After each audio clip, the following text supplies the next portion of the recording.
სენაკის რადიო. საუკუნეების მანძილზე საზოგადოება ამ ადამიანებს ეშმაკეულებს უწოდებდა და ცეცხლზე წვავდა. ანტიკურ ხანაში ჰიპოკრატე საზოგადოებაში არსებულ სტიგმას წინ აღუდგა და განაცხადა, რომ ფსიქიკური აშლილობა ტვინის ავადმყოფობაა. მხოლოდ და მხოლოდ მე-17 საუკუნეში შეიცვალა მიდგომები და მეცნიერული შესწავლა. მე-19 საუკუნიდან კი ამ დაავადების მკურნალობა დაიწყო. ფსიქიკური ჯანმრთელობა, სხვა ადამიანებთან ჰარმონიული ურთიერთობის დამყარების და სოციალური თუ საგნობრივი გარემოს შესაბამისად შეცვლის უნარი. ჯანმრთელობის მსოფლიო ორგანიზაცია. ჯანმრთელობის მსოფლიო ორგანიზაციის მონაცემებით, მსოფლიოში 450 მილიონ ადამიანს ფსიქიკური დარღვევის სხვადასხვა ფორმა აქვს. საქართველოში ფსიქიკური და ქცევითი აშლილობის 78,000-ზე მეტი შემთხვევაა აღრიცხული. ყველაზე ხშირი დიაგნოზი დეპრესიაა.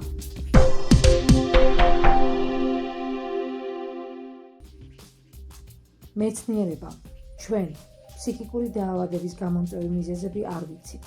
ვიცით ის, რომ დაავადების პროვოცირებას სტრესი, ბავშვობის, მოზარდობის, მოზრდილობის ასაკში მავნე, ტრული მოვლენები, სამშობიარო ტრამვები, თავის ტვინის დაზიანებები, უამრავი სხვა ფაქტორი იწვევს. ვიცით ისიც, რომ ფსიქიკური დაავადების შემთხვევების 50% 14 წლიდან, ნაწილი კი 24 წლიდან იჩენს თავს. ჯანმრთელობის ამ პრობლემის მოგვარება სპეციალისტის გარეშე შეუძლებელია. სენაკის რადიო. საზოგადოება რამდენად არის ღია და მზად ახლა იმისათვის, რომ ფსიქოლოგის მხარდაჭერა, ფსიქოლოგის როგორც სერვისის მიღება, ასე კი არასტიგმატურ, ასე ვთქვათ, გარემოში და ნაკლები სტრესით მიიღოს.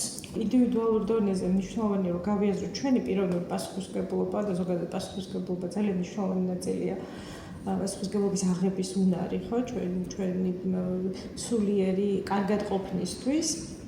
რომ რაღაცა ყოველთვის ხოში არ ვეძებოთ მიზეზი და არამედ ჩვენ ვიცოდეთ, ჩვენ არ შეგვიძლია გავაკეთოთ იმისათვის, რომ უკეთესად ვიყოთ ჩვენ და ჩვენი გარშემოყოფები, თუმცა ამავე დროს სახელმწიფო დონეზეც ძალიან მნიშვნელოვანი არის, რომ პრევენციაზე ვიმუშაოთ, სტიგმას შემცირებაზე ვიმუშაოთ და აი ეს იყოს პრიორიტეტად მოაზრებული, არა ისე როგორც მაგალითად აი ამისი დრო ხო არა გვაქვს, ამის გარდა კიდე სხვა ბევრი პრობლემა გვაქვს, ხო? აი კონკრეტულად რას გულისხმობთ შეიძლება? ხო, რაღაც თითქოს ყოველთვის არის ეს ფსიქიკური ჯანმრთელობა, ჩემი გამოცდილებითაც და არა მარტო ჩემი ალბათ, ყოველთვის რაღაცა მოაზრებული, რომ აი თითქოს ამის დრო ახლა არ გვაქვს. და რეალურადაც ესე ვცხოვრობთ, რომ თითქოს ფსიქიკური ჯანმრთელობის მისახედად დრო არ გვაქვს და ეს ხდება როგორც ინდივიდუალურ დონეზე, მე რასაც ვაკვირდები და ასევე სახელმწიფო დონეზე და საზოგადოებრივ დონეზეც თითქოს ეს ისეთი რაღაცაა, რაც ჩვენები მოიცდის. და შეუძლია რომ დაგველოდოს. ფსიქოთერაპევტების რაოდენობა მცირეა, ზოგადად ფსიქიკური ჯანმრთელობის სფეროში მოღვაწე სპეციალისტების რაოდენობა მწირია, კადრების დეფიციტია და არც არის პრინციპში გათვალისწინებული, რომ თუნდაც სახელმწიფო დონეზე რომ უფრო მეტი იყოს. სადღაც 100,000 მოსახლეზე თუ სწორედ მახსოვს, ერთი ფსიქიატრი არის განსაზღვრული, რაც საკმაოდ მცირე რაოდენობა იმისათვის, რომ სრული სერვისი დაფაროს.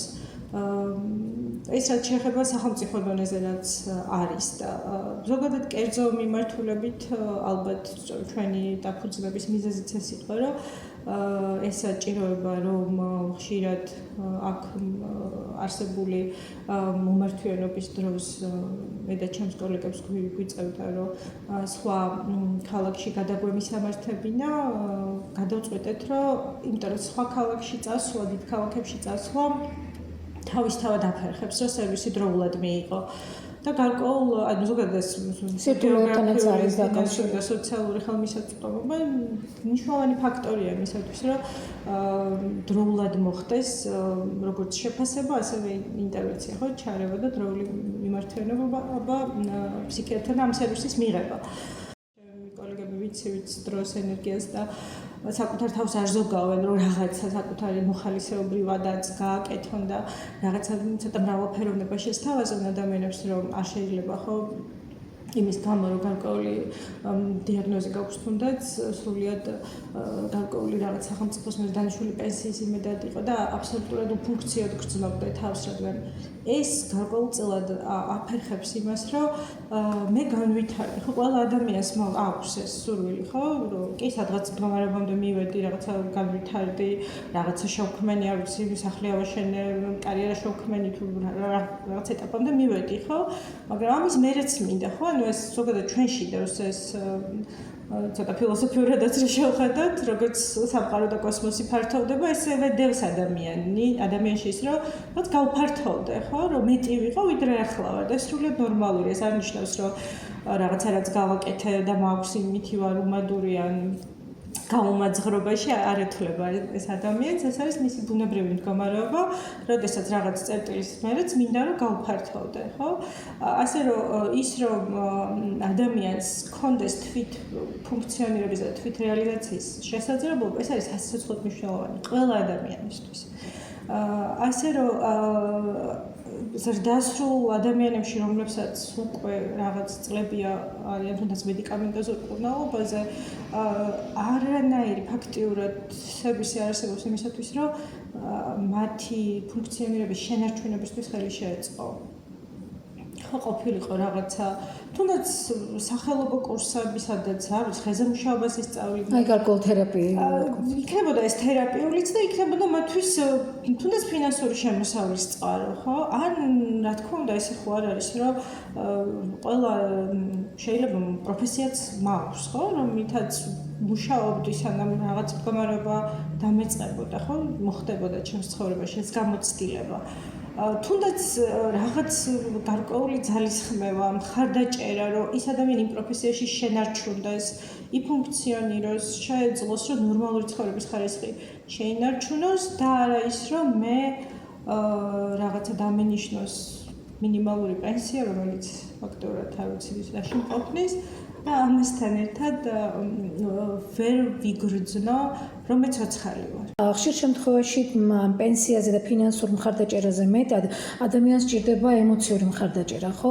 აი ამ დამკეთილდღეობისათვის, რამდენი არის საზოგადოება მზად, რომ ამ ტიპის, მოდი პრობლემა დავარქვათ, ამ ტიპის პრობლემის მქონე ადამიანები საზოგადოების სრულუფლებიან წევრებად მიიღონ? ეს არის სწორედ სტიგმა, რაზეც ვისაუბრეთ.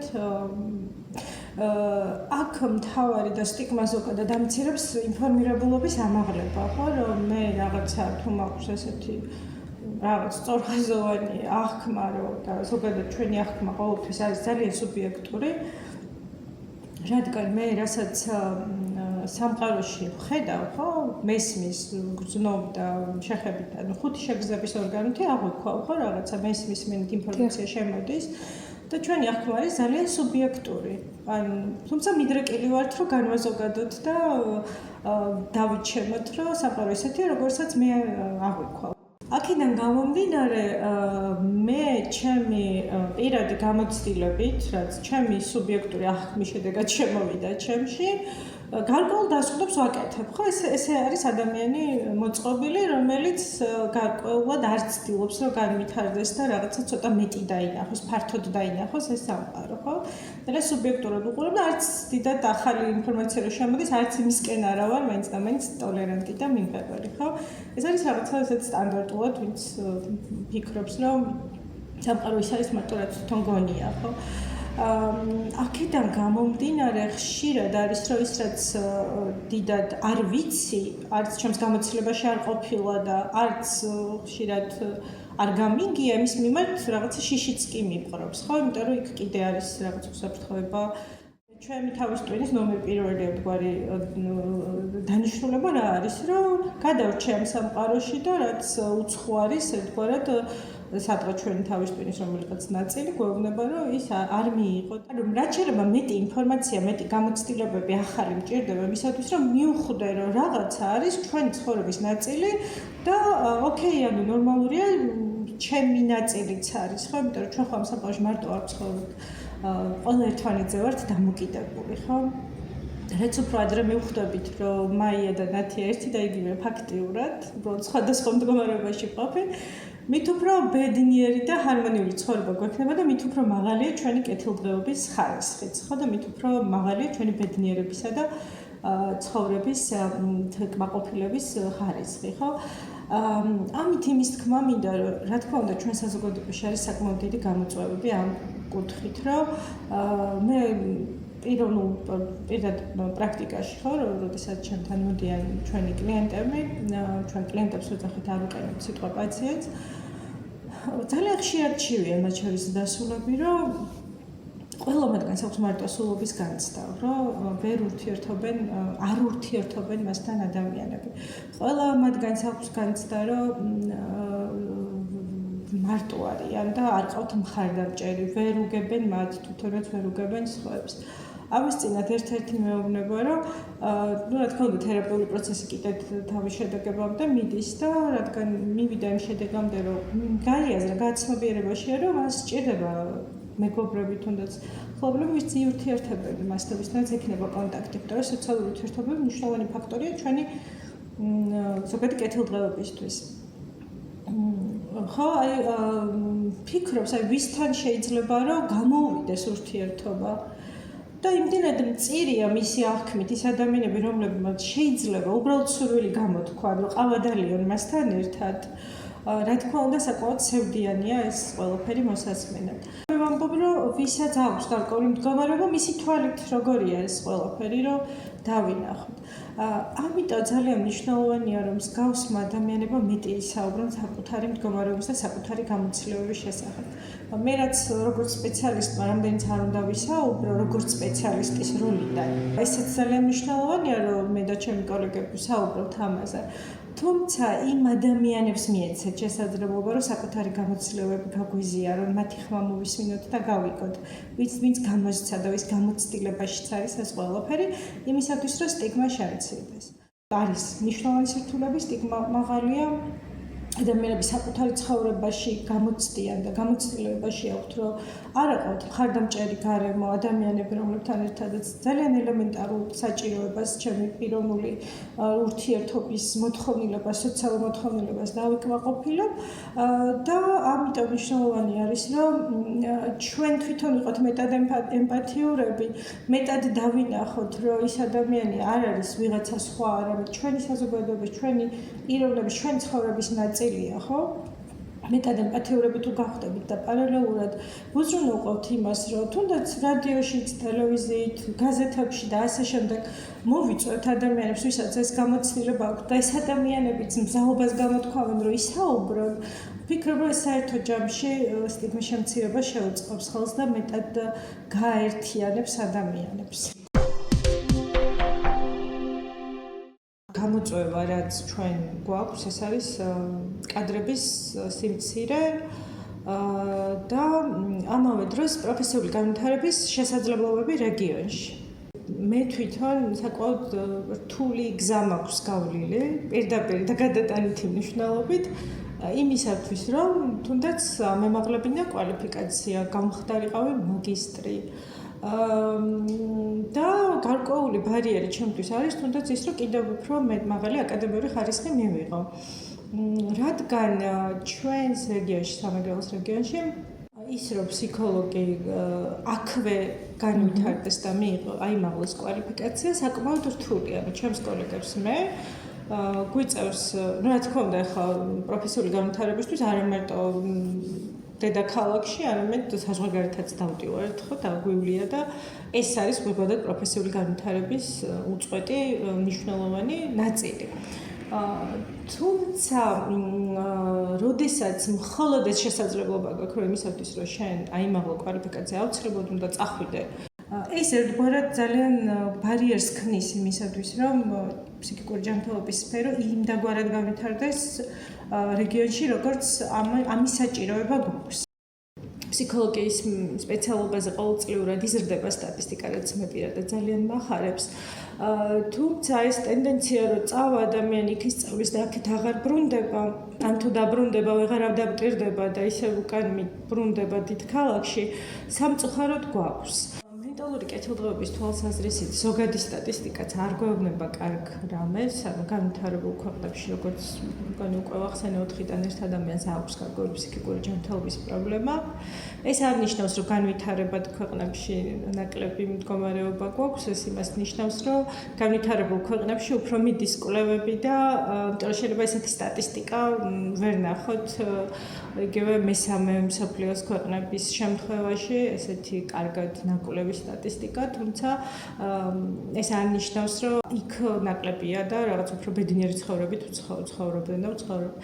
უბრალოდ განვითარებულ ქვეყნებში მეტად გვაქვს აქვთ ეს შესაძლებლობა. მართლა შესაძლებელია პრობლემა. ხო, ნახეთ, კვლევებია საჭირო. პრევენციის კუთხით მეტი კეთდება, მეტი სერვისებია, თუმცა ყველგან არის გამოწვევები. რა თქმა უნდა, რო ჩადიხარ იქ კიდე ცალკე ხვდები და გიზიარებენ კოლეგები ამ თავიანთ გამოწვევებს, თუმცა სადღაც ამ გზას ალბათ ჩვენც გავდივართ, რომ მეტი დრო დაუთხრათ თუნდაც პრევენციას, მეტი სერვისები შევქმნათ და ასევე ზოგადი კვლევები, რომელიც ძალიან მნიშვნელოვანია, გქონდეს და სურათი დავინახოთ რა ხდება. პირველი და ესეთი ფორმულა ალბათ თუ შეიძლება ამას ფორმულა დავარქვათ ის არის რომ ინფორმირებულობა აი ფსიქოგანათლებას ვეძახით ჩვენ რომ ისევე როგორც მაგალითად გადმოიღებს ადამიანი ენციკლოპედიას თუ რაც არის ან დაგუგლავს ისევე ვიცოდეთ ჩვენი ფსიქოლოგიის შესახებ როგორც ვიცით მაგალითად ფიზიკური ჯანმრთელობის შესახებ ისევე ეს დაგვეხმარება იმაში რომ დროულად მივხვდეთ რომ რაღაცა ისე არ ხდება როგორც უნდა იყოს ჩემში, ხო? მე რატომღაც მგონია ნათი რომ ეს უნდა ისწავლებოდეს. ამას უნდა ასწავლიდნენ ადამიანები. კი, რაც უნდა იყოს, ბევრი ვისაუბრეთ. ეხლა მოდი იმაზე მინდა გავაკეთო აქცენტი, იმიტომ რომ ხა საზოგადოებრივ და სახელმწიფო დონეზე რა უნდა იყოს, ხო, ბევრი რაღაც უნდა იყოს ისეთი, რაც არ არის, მაგრამ აი ამ მოცემულობაში ეხლა აქ და ამჟამად მე თვითონ რა შემიძლია ინდივიდუალურ დონეზე გავაკეთო ჩემი თავისთვის, ხო? აი ამაზე გავაკეთებ აქცენტს. ძალიან ბევრი ლიტერატურა არსებობს ქართულ ენაზე მათ შორის შეგვიძლია ვიკითხოთ ამის შესახებ.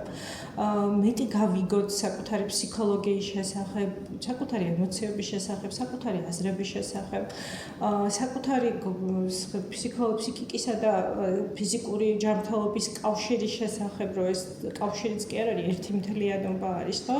ანუ ერთი მოცემულობაა ეს როგორც ფსიქიკური მდგომარეობა, ასევე ფიზიკური ჯანმრთელობა და ერთი მეორეზე ძალიან დიდ გავლენას ახდენს, მოკლედ ერთად არის, ერთიანობა. ამიტომ ფსიქოგანათლებას ვიტყოდი, რომ ძალიან მნიშვნელოვანი არის, რომ ჩვენ თვითონ ვიცოდეთ, რა არის ფსიქოლოგია, რა ხდება ჩვენში და რა ფსიქიკური ჯანმრთელობა, ფსიქიკური მდგომარეობები და ფსიქიკური პროცესები მიდის ჩვენში.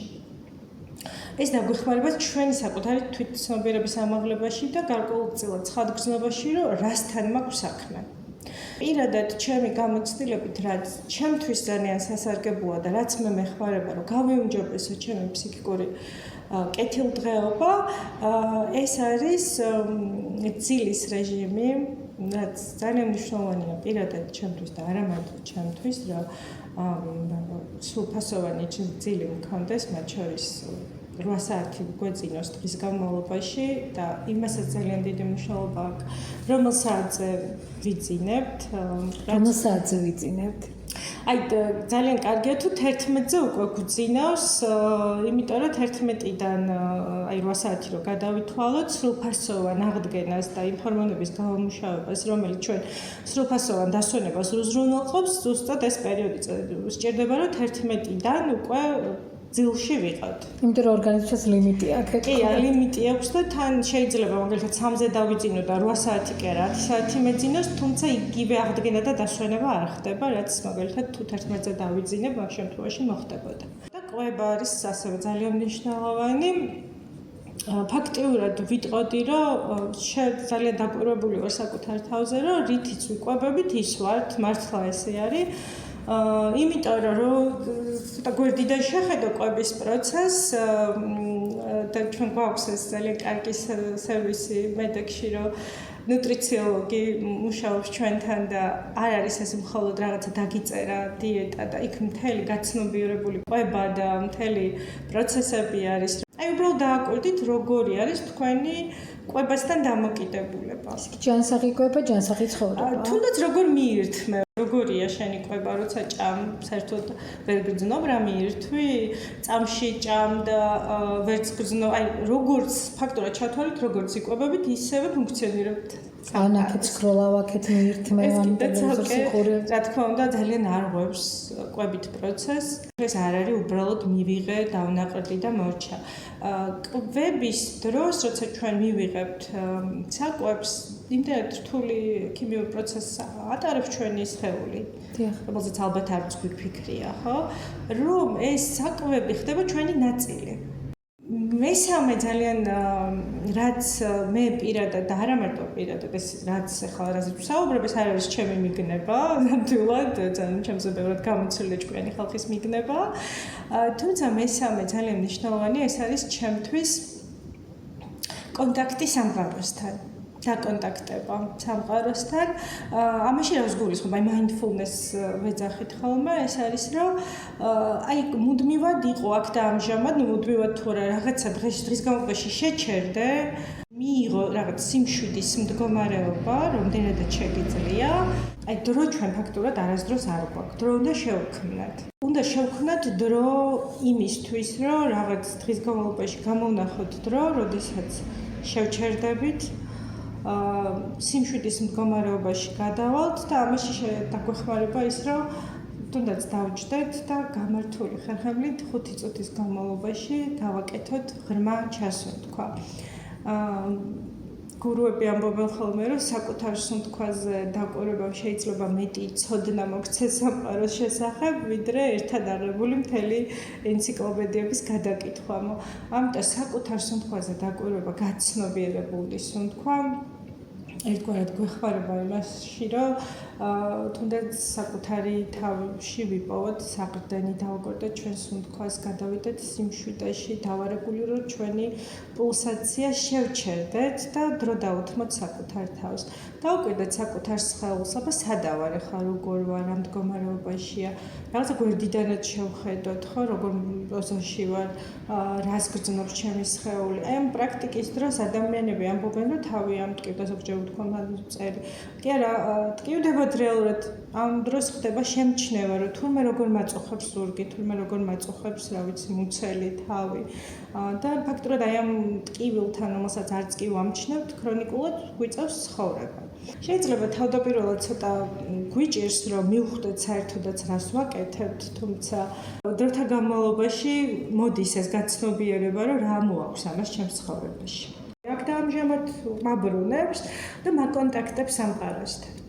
რასაც მოაქვს ძალიან ძლიერი დროთა განმავლობაში კმაყოფილების და ბედნიერების განცდა. აი ძალიან ხშირად მქონია ესეთი შეგრძნება ან მეგობრებს გაუზიარებიათ, რომ აი რაღაცა მაწუხებს და ვერ ხვდები რა მაწუხებს. ეს არის პირდაპირ ფოთვის დაწევაზე ორიენტირებული, მადლობა რომ ეს ახსენე, რასაც ავტომატურად გადავყავართ აი სიმშვიდის, ბედნიერების და კეთილდღეობის ფაზაში. ანუ შფოთვა იწევს და იქ მივდივართ, ხო?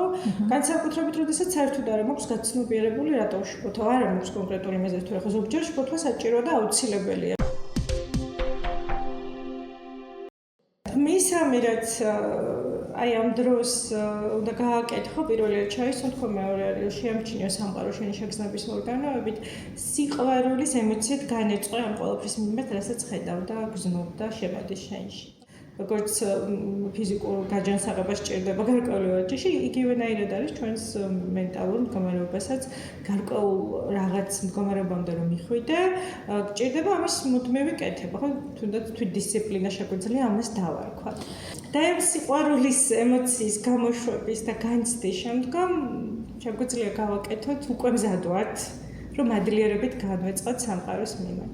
და ჩამოვთვალოთ რავი 2-3 რამ რისთვისაც მადლიერი ვართ სამყაროში და 2-3-ზე ბევრი მეტი რამ არსებობს, რისთვისაც შეიძლება იყო მადლიერი.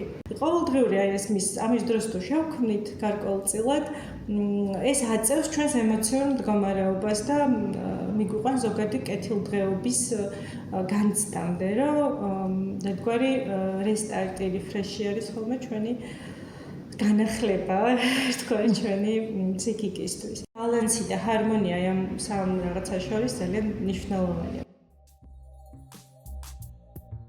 მოგონებები იშლებიან.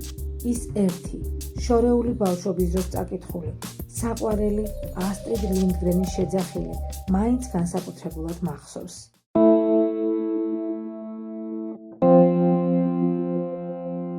ჰეი სარა, შენ მარტო არ ხარ. ოდესმე ყველას გვიშფოთდება სული. მაია ღუბელაძე, სპეციალურად სენაკის რადიოსთვის.